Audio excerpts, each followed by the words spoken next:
So, me and my friend were having a conversation about this morning. That yesterday I got up and saw, um, I believe it was Venus and Mars kind of aligned right below the moon, and how beautiful it was.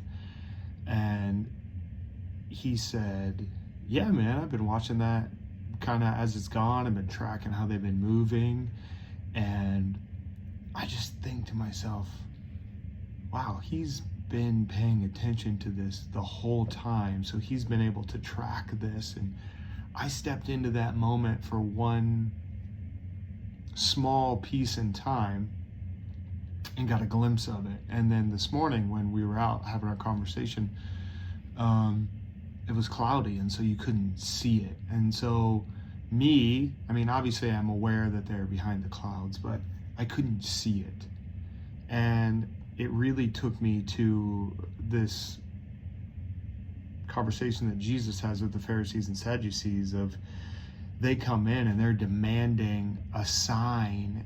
And I'm sure Jesus details, like, can't you see that I'm with you all the time? Like, you're looking for one specific sign, and I'm calling you to a relationship. And so when I ask God okay, what do you want me to know about this verse? Where am I demanding a sign? He said, "My son, you are looking for your faith to have one impactful moment of change. But I am calling you to a daily walk in my presence.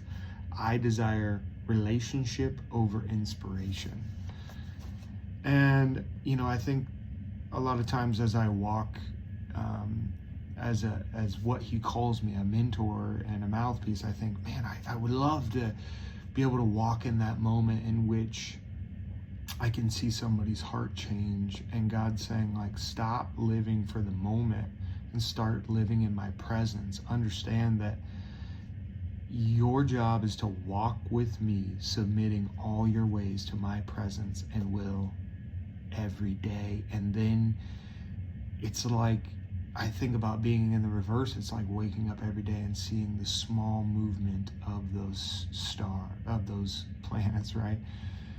But if you're not looking for it every day, you're not going to notice it. Maybe you interact with it once and you get that odd feeling, but you don't get to see the presence of him moving daily. And so that was my place, is sometimes as I'm walking with especially youth, I want to see one big impactful moment, and God's going, that's not what I'm doing here.